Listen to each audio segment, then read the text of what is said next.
지금부터 강의를 시작하겠습니다.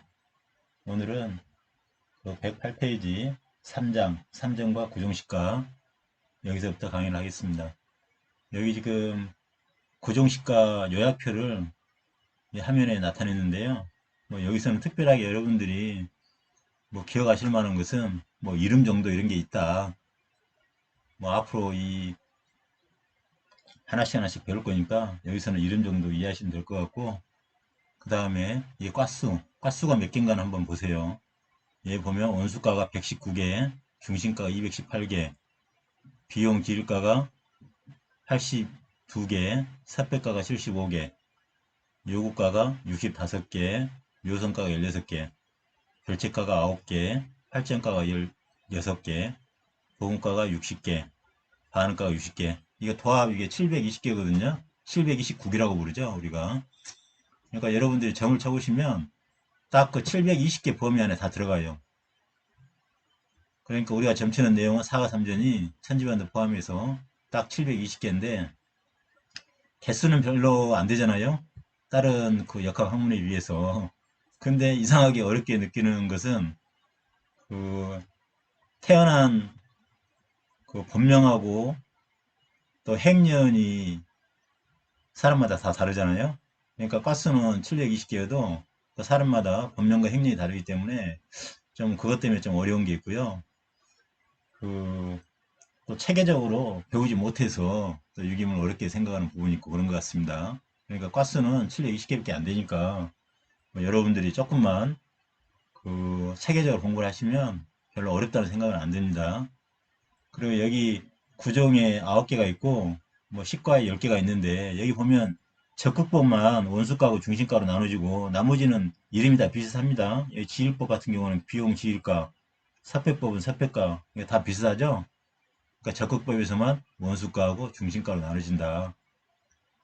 이 적극법이라는 것은 이 적은 아래에서 위를 극하는 것을 말하고 극은 위에서 아래를 극하는 걸 말합니다.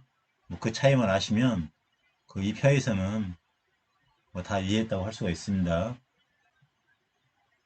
먼저 그 원수가부터 설명을 하도록 하겠습니다. 원수가는 사가 중에 위에서 아래를 극하는 게 딱 하나만 있을 때 그거를 이 초전으로 발령시키는 것을 그 원수가라고 합니다. 여기 보면 이 상가의 내용이 그대로 여기 들어가 있죠. 사와 신금이 그대로 옮겨갔습니다. 그러니까 위에서 아래를 극하는 게 딱 하나만 있을 때 그거를 우리가 그 원수가라고 한다. 이 책에서는 그 대체적으로 매사가 순조로운데 특히 중상력 예측이나 공전이 형통하다 이렇게 설명을 하고 있습니다. 그렇지만 이건 일반적인 이야기고요. 옛날 사람들은 그 윗사람이 아랫사람을 어떻게 지휘하거나 감독하고 이런 것은 정상적이고 아랫사람이 그 어떤 윗사람에 대해서 어떤 이의를 제기한다거나 잘못된 점을 이야기한다거나 이렇게 하는 것은 그 정상적이라고 보지 않았기 때문에 아마 이렇게 표현한 것 같습니다. 그래서 위에서 아래를 가는 것은 매사가 순조롭다 이렇게 지금 표현한 것 같아요. 근데 이것도 그 사가 삼전의 전체적인 내용을 봐서 그렇게 판단을 해야 됩니다. 그래서 그 원수가는 사가 중에 위에서 아래를 극하는 것이 하나만 있을 때 그거를 초전으로 발용시키는 것을 원수가라고 한다. 근데 이제 원수가의 특징은 그 다른 과에 비해서 그 사과 3전에 특별히 어떤 문제점이었으면 일단 다른 과에 비해서 순조롭다 이렇게 생각하시면 돼요. 상당히 순조로운 과다. 그러니까 큰 문제만 없으면 그 잘 이루어질 수 있다 이런 생각을 할 수가 있죠. 물론 그 3전 사항을 잘 봐야 됩니다. 그래서 여기서 이제 한 가지 여러분들이 아셔야 할 것은 초전에 보면 그 위에서 아래 이렇게 극하고 있잖아요. 그래서 상대가 있는 정단에서는 그 윗사람이 아랫사람보다 더 유리해요. 만약에 아랫사람이 윗사람하고 어떤 다툼이 붙었는데 그 결과가 어떻게 될까 하고 점을 쳤는데 원수가가 나오면 그 아랫사람이 불리하겠죠. 윗사람이 친 점이라면 윗사람은 유리하고 그래서 그런 점이 있고 그러니까 소송점 이런 데서 또 동업사 이런 데서 그 자기 동료가 자기 윗사람이거나 아랫사람일 때 그럴 때는 이 원수가를 가지고 어떤 초전에 발령된 형태를 가지고 누가 더 유리한지 그걸 판단할 수 있습니다.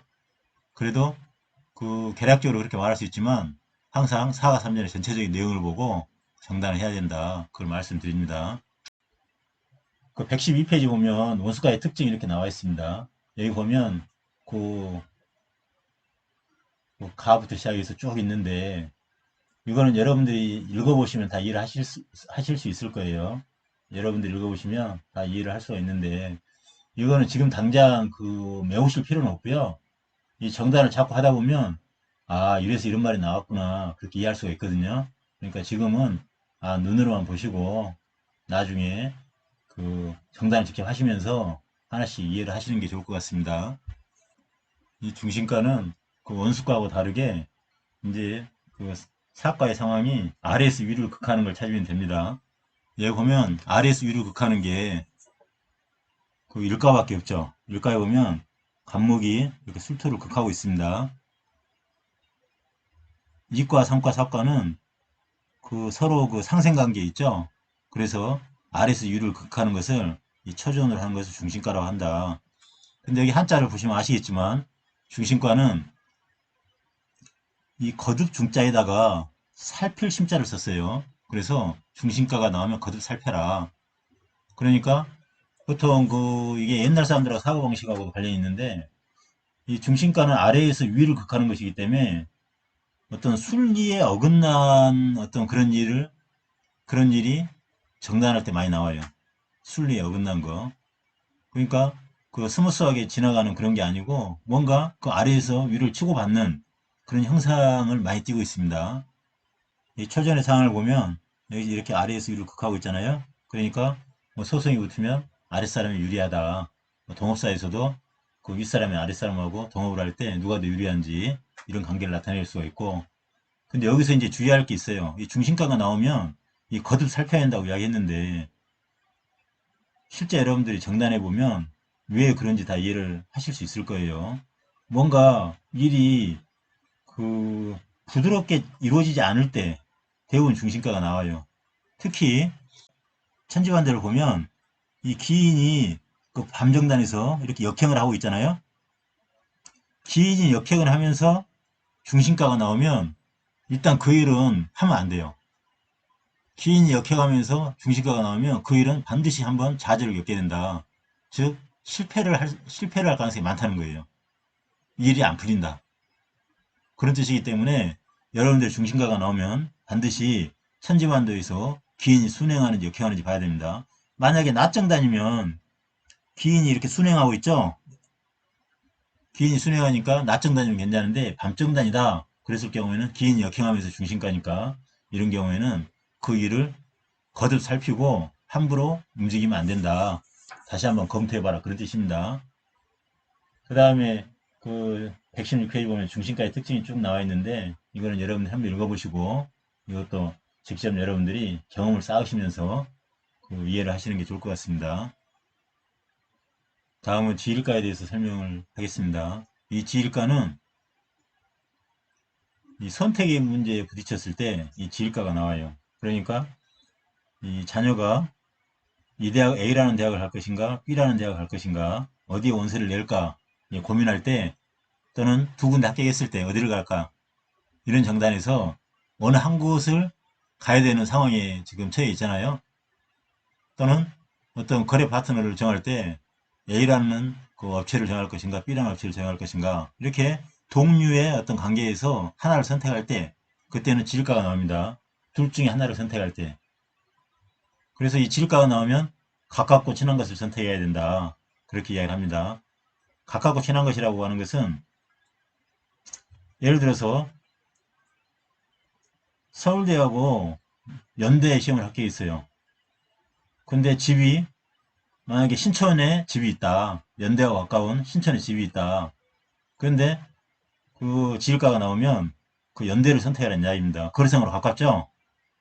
예를 들어서 연대하고 고대하고 두 군데 합격을 했는데 어디를 갈까 고민하는데 집이 고대 앞에 있어요. 고대가 더 가까워. 그럼 고대를 가라는 이야기입니다. 또는 그 거리가 비슷하다. 그랬을 때는 내 마음이 동하는 쪽으로 가라는 이야기예요. 내가 평소에 가고 싶었던 대학. 그런 뜻이고 만약에 누구하고 다툼이 붙어가지고 소송이 붙었는데 지일가가 나오면 가깝고 친한 쪽을 선택하니까 둘이 화해하라는 이야기입니다. 끝까지 몰고 가지 말고 서로가 양보하고 화해해라. 그게 좋다. 그런 뜻이에요. 그러니까 항상 지을가가 나오면 가깝고 친한 쪽을 선택한다. 그렇게 이해를 하시면 됩니다.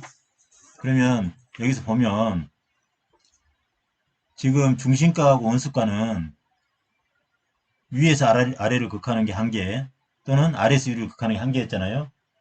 근데 지일가는 이 두 개가 나와요. 여기 보면 이가를 보면 위에서 아래를 극하고 있죠.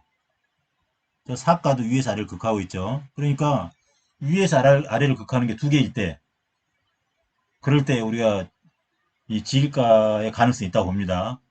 여기서 두 개가 극을 해도 지일가가 아닌 경우도 있어요. 여기는 왜 지일가냐?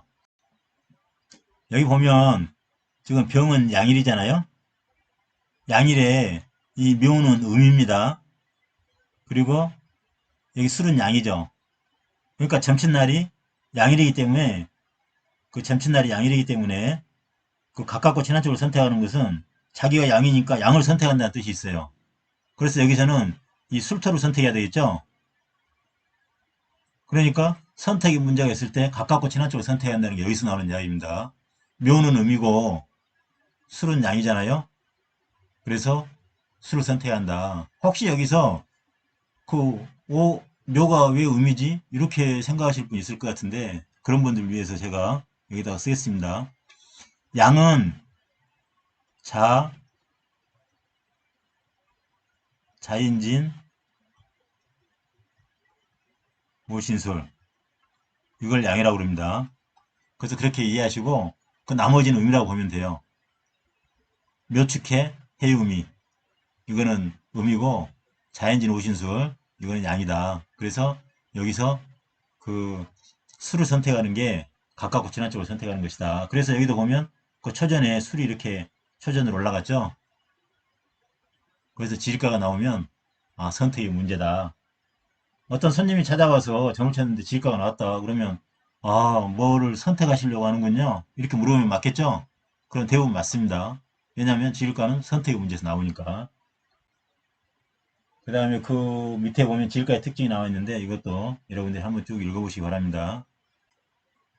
좀 전에 극하는 게 두 개 있을 때는 이제 지일가라고 했고, 그 중에 이제 지일가는 음하고 양이 다르잖아요. 극하는 게, 또는 극을 받는 게.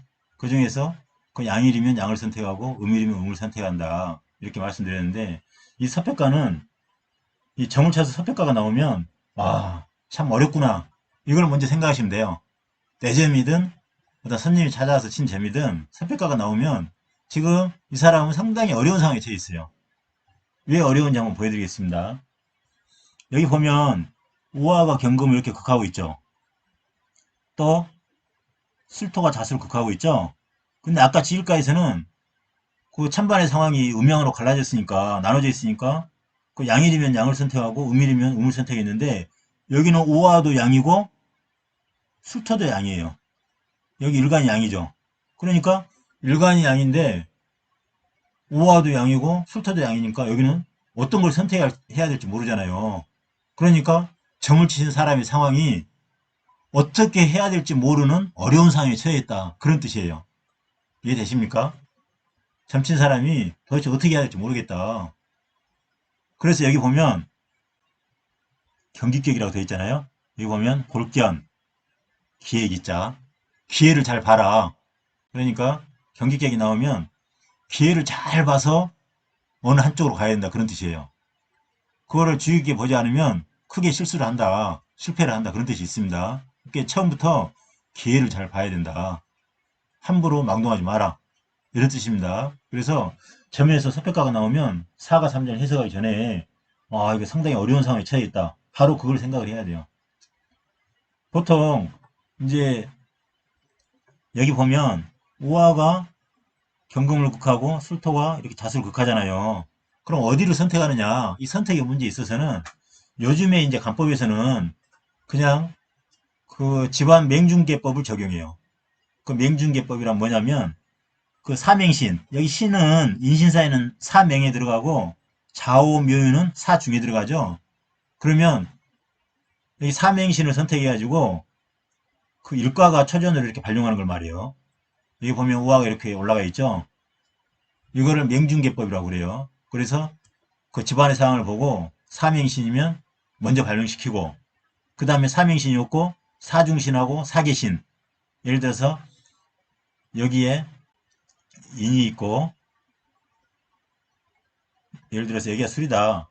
그럼 인이 이렇게 극하면 이 술토가 이 사계신에 들어가잖아요. 그때는 이 중신을 선택해야 되겠죠. 그러니까 삼행신, 삼행신, 사중신, 사계신 이렇게 해가지고 간단하게 실무에서는 이렇게 하고 있습니다. 대부분의 고수들이 다 이렇게 하고 있어요. 왜냐하면 제가 지금부터 설명하려고 하는 게 사실 점을 칠 때는 그 손님을 앞에 두고 있거나 또는 혼자서 점을 칠 때도 좀 시간이 소요되기 때문에 그냥 맹중계법을 이용해서 그렇게 하는데, 원리는 그래도 여러분들이 알아야 되겠죠. 맹중계법을 쓰기 전에 먼저 그 초전으로 발령시키는 그 원리는 여러분들이 알아야 됩니다. 여기 보면 오화가 신금을 극하고 있고 여기는 술토가 이렇게 극하고 있죠. 아래를 극하고 있습니다. 보면 이 오화가 자기 그 본고향으로 갈 때까지 극하는 개수가 몇 개인가. 여기 술토가 여기 자수를 극하고 있는데 자기 본고향인 술이 자기 본고향이죠. 원래 자기 자리로 가는 거 아닙니까? 이렇게 자기 자리로 갈 때까지 몇 개를 극하느냐, 또는 반대로 아래에서 위를 극하는 거면 그 몇 군데에서 그걸 받느냐, 그걸 보고 그걸 많이 받는 쪽이 더 어렵다고 보고 그걸 선택을 하는 겁니다. 그래서 여기 살펴보면 지금 우화가 이렇게 이제 신금을 극하고 있는데 여기는 술토가 자수를 극하고 있고, 이 우화가 자기 본고향으로 돌아갈 때까지 그 극을 하는 개수를 한번 세우고 있습니다. 여기 지금 보면 우화가 극을 하는 것은 여기 유금을 이렇게 극하고 있죠. 그 다음에 신금을 극하고 있죠. 원래는 여기는 그 술인데 이 신의 기궁이 술이기 때문에 이 신을 같이 극한다 이렇게 봅니다. 이 섭외가를 하면서 이제 학생들이 좀 이해를 잘 못하는 게 기궁 문제인데, 기궁이 나오면 신의 기궁이 술토이기 때문에 이 진술충미가 나오면 기궁 문제를 다 따져봐야 돼요. 그래서 이 술 자리에서 신금도 그걸 받는다 이렇게 보시면 됩니다. 그러니까 지금 그 다음에는 그게 없죠. 그래서 여기는 두 개, 우화가 자기 본고향으로 돌아갈 때까지 두 군데를 극하고 있다. 그럼 술토는 이 개수의 기궁이 축이죠. 그래서 개수를 극하고 있고 그 다음에 극하는 데는 더 이상 수가 없죠. 그러니까 여기는 한 군데, 한 개를 극한다. 그래서 극을 많이 하는 이쪽이 초전으로 발령이 된다. 그런 뜻입니다. 이해되십니까? 그래서 우화가 경금을 극하고 술토가 자수를 극하는데, 우화가 자기 본고향으로 돌아갈 때까지 극을 더 많이 하기 때문에 우화를 발령시키는 것이다. 근데 공교롭게도 맹중기법을 사용해도 이 삼행신인 그 경금이 기궁이 신이잖아요. 그러니까 어떻게 보면 경금이 극을 받는 게 신이 극을 받는 겁니다. 그러니까 삼행신이 극을 받는 거를 발령을 시켜도 결과는 똑같아요. 근데 어떤 정단에서는 맹중기법으로 하는 거하고 극으로 하는 거하고 다릅니다. 그러면 약간 차이는 있겠죠. 그렇지만 이 섭외가라는 큰 틀에서 보면 다 둘 다 어려운 상황이다. 이렇게 인지를 하시고 정단하시면 큰 무리가 없어요. 다음은 그 섭외가 중에 찰미격에 대해서 설명하겠습니다. 찰미격은 이 미세한 것을 잘 관찰해라 그런 뜻입니다. 한번 내용을 보겠습니다. 여기 보면 한번 그거 하는 걸 한번 여러분들 찾아보세요. 이 상가 보면 묘가 축을 극하고 있죠. 사가는 축이 해를 극하고 있죠. 아래에서 위를 극하는 게 두 개가 있습니다. 두 개가 있는데 그 음일에, 정화가 음일이죠. 음일에 극을 받는 게 둘 다 음이에요. 그러면 여기가 음양이 다르면 그 지름가루에서 음일이니까 음을 선택하면 되죠. 근데 음일에 음이 두 개가 있으니까 이런 경우에 그럼 어떤 걸 선택해야 되느냐. 그러니까 이것도 아까 제가 말씀드린 것처럼 맹중계법을 적용하면 여기는 그 축은 사기신이고 묘는 사중신이죠. 그러니까 이 묘를 이렇게 발용시키면 됩니다. 근데 지금 여기서는 그렇게 하지 않고 지금 극으로 한번 따져봤습니다. 일일이. 그래서 여기서는 극수를 통해서 발령을 시켰으니까 여러분들 그렇게 이해하시기 바랍니다. 여기 한번 극수를 따져보겠습니다. 여기 지금 묘가 이렇게 축을 극하고 있죠. 그럼 축이 이 자리에서 자기 본각까지 돌아가는데 극을 몇 군데서 갖고 있느냐. 그럼 여기 보면 을이 축을 극하고 있죠. 딱 한 번 극을 받는 거죠. 축을 을에서 축을 극하는 게 딱 한 번입니다. 여기 을도 보면 그 기궁이 진이죠. 그러니까 진수 측면은 항상 기궁도 같이 생각을 해줘야 된다. 그렇게 보시면 되고요. 여기 해수는 이 축으로부터 극을 받고 있습니다. 이 해수가 자기 본각까지 돌아가면서 그걸 받는 개수를 한번 보겠습니다. 여기 보면 진, 무, 미, 기, 술 이게 다 토죠. 그러니까 몇 군데에서 그걸 받는 거죠? 5번의 극을 당하고 있죠. 여기는 한 번, 여기는 5번. 그러니까 여기서는 당연히 이 해수를 발령을 시켜야 되겠죠. 극수로 따져서는 이 해수를 발령하는데 실무에서는 이 묘가 축을 극하는 또 극을 받는 이 축토를 그 발령을 시키는데 그 원칙적으로 하면 이 극을 많이 받는 이 해수를 이렇게 초전으로 발령을 시키는 게 정상입니다. 원칙이죠. 정상은 아니고 원칙이라고 봐야 됩니다. 그러니까 여러분들도 제가 말씀드리는 우들을 잘 아실 거예요. 그래서 그렇게 판단하시면 되고요. 이 찰미격은 점사에서 나오면 잘 봐야 돼요. 왜냐면 그 웃음 속에 칼이 있다. 아랫사람을 상대할 때 웃음 속에 칼이 있다. 그리고 나한테 잘해주는 사람이 내 뒤통수를 칠 수 있다. 이런 격이에요. 찰미격이 나오면 내가 다른 사람한테 혹시 배신당하거나 뒤통수를 맞지 않을까? 그걸 잘 봐야 한다는 뜻입니다. 이해하시겠죠? 다음은 철학격에 대해서 설명하겠습니다. 철학격은 그 이전에 설명한 경기격이나 찰미격보다 상황이 더 어려워요. 어떤 일로 인해서 그 생각지도 못한 어려움이 이렇게 처하게 되는데 그 해결이 쉽지가 않습니다. 이거는 이 평소부터 그 남한테 관용을 잘 베풀어가지고 인심을 얻어야만 돼요. 이거 쉽지가 않아요. 왜냐하면 그, 그게 내용을 가지고 제가 한번 설명을 해보겠습니다. 여기 보면 여기 간목이 진토를 이렇게 극하고 있죠. 그 다음에 오화가 이렇게 신금을 극하고 있습니다. 한번 극수를 따져보겠습니다. 여기 진토가 자기 본각까지 돌아가는데 극을 몇 군데서 받고 있죠? 여기 집안 묘가 이렇게 극하고 있죠? 여기 신금은 그 정화가 이렇게 극하고 있죠? 그러니까 둘 다 극을 지금 한 번 받습니다. 한 번. 그러니까 이 사패과에서도 극수가 달라야지 어느 것을 초전으로 할 것인가를 결정할 수가 있는데 이렇게 극수가 같으면 이 선택하기 어려워요. 그러니까 이거는 그 사패과 중에서도 가장 어려운 거다. 그러니까 이런 경우에는 평소에 인덕을 잘 쌓고 그 주위 사람들을 관리를 잘하지 않으면 그 어떤 상황이 펼쳐질지 알 수가 없고 일을 해결할 수가 없어요. 그러니까 항상 그 평소에 그 철학각이 나왔다 그러면 주위 사람들을 잘 관리를 해야 됩니다. 여기 보면 둘 다 국수가 지금 한 번씩밖에 없잖아요. 둘 다 국수가 지금 한 번씩밖에 없는데 그럼 이런 경우에 어떤 거를 위로 올려야 되느냐. 이 철학격은 그 본각까지 돌아가는 데 있어서 극수가 동일하기 때문에 그 양일에는 그 일가하고 이가에서 발령을 하고 음일에는 상가하고 사가에서 발령을 합니다. 그래서 여기 보면 갑이 양일이기 때문에 그 일가에서 이렇게 발령을 했죠. 그래서 여러분들이 그 제가 전에 그 너무 어플에 의존하면 안 된다고 했던 게 이런 어떤 과나 격이 갖고 있는 어떤 특성들이 있어요. 직접 여러분들이 이렇게 그려가면서 이렇게 할 때 그리면서 벌써 느낌이 옵니다. 아, 이게 상황이 어렵구나. 그래서 여러분들이 직접 이 원리를 이해하시기 위해서는 직접 한번 그려보시고 그 다음에 또 상황에 따라서는 또 어플을 볼 수도 있겠죠. 그러니까 여러분들이 잘 그 판단해서 하시면 됩니다.